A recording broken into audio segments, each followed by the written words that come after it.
this week's Parashat Chukat, the Torah tells us of the famous incident of the nachash hanechoshet. After being turned away from being able to go through Edom to get to Eretz Yisrael, the Torah tells us in Parashat Aleph Pasuk Daled that Bnei Yisrael had to walk back towards the Yam Suf to go around Edom. And that caused a certain frustration. And immediately after that, the Pasuk tells us that they spoke badly against Hashem and Moshe. They complained about being in the desert, no water, no bread, and they complained about the man. As a result of that, Hashem sent the nachashim hasrafim, the venomous snakes, to go and attack Klal Yisrael, and many people died. The people come to Moshe and say, we sinned, and Hashem directs Moshe to build a saraf on a pole, and the Torah tells us, V'haya kol hanashach v'ro v'chai. Anyone who's bitten will look at it and live. The next Pasuk Tess says that Moshe made the nachash hanechoshet, the copper snake, and he put it on a pole. And if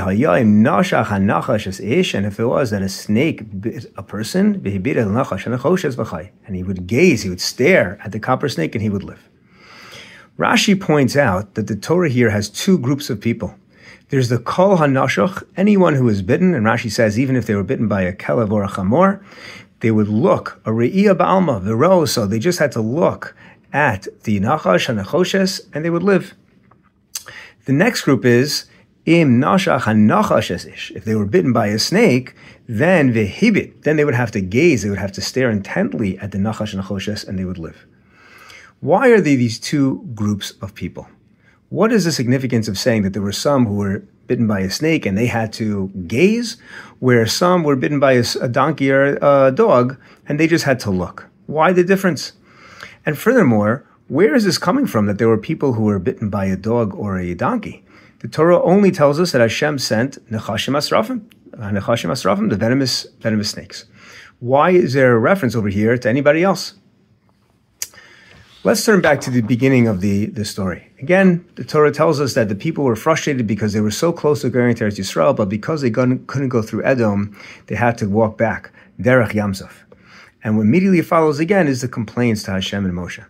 And Rashi tells us that when the people went back, they said, we were so close to getting to Israel, and now we have to go backwards. Our forefathers also went backwards. And we've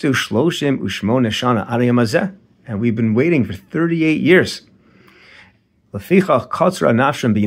therefore, they were frustrated by the pain of traveling. Chazal are telling us that the underlying motivation, what really moved the people over here to be dissatisfied, was the fact that they just had to keep on traveling. They were so close to Eretz Yisrael, and now they moved backwards. But notice that their complaint was not simply that they had to keep on traveling. They turned that complaint into what? A complaint about Hashem and Moshe, and the fact that there was no bread, no water, and that there were problems with the man. What do we see from this? We see that oftentimes a person could be experiencing some type of frustration with the situation that they're in, with the reality that they're experiencing.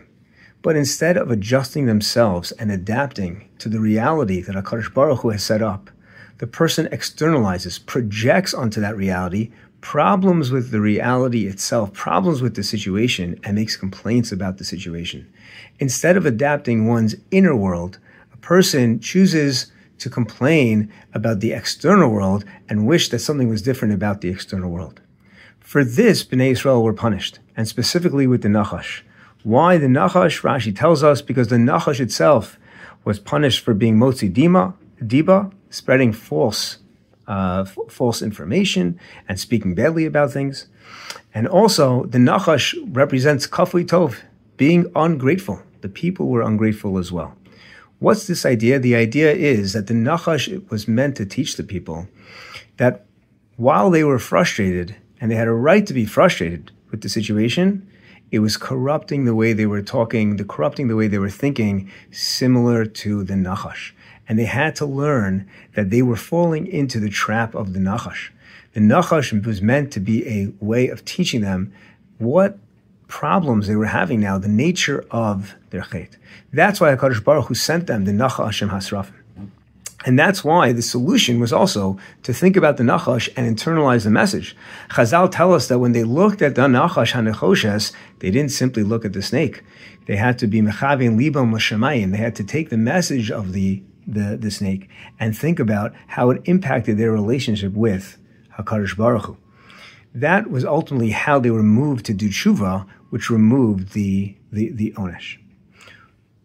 This idea that a person takes the frustration with the reality around them and externalizes and projects and complains about the things and wishes that things were different, while it gets expressed in specific in this context against Hashem and Moshe, it is certainly one which hits upon an underlying conflict and challenge for all of humanity.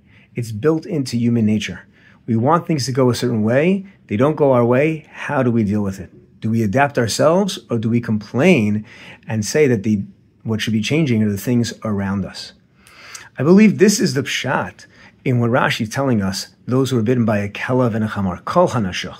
While the specific chet expressed itself with those who are bitten by the nachash, the underlying flaw of choosing to externalize and project onto the situation around ourselves the problems that we are experiencing, instead of learning how to cope and deal with it internally and to accept the Ratzon Hashem, the Ratzon Habore, how God has designed the world, that's something that people partake of all the time.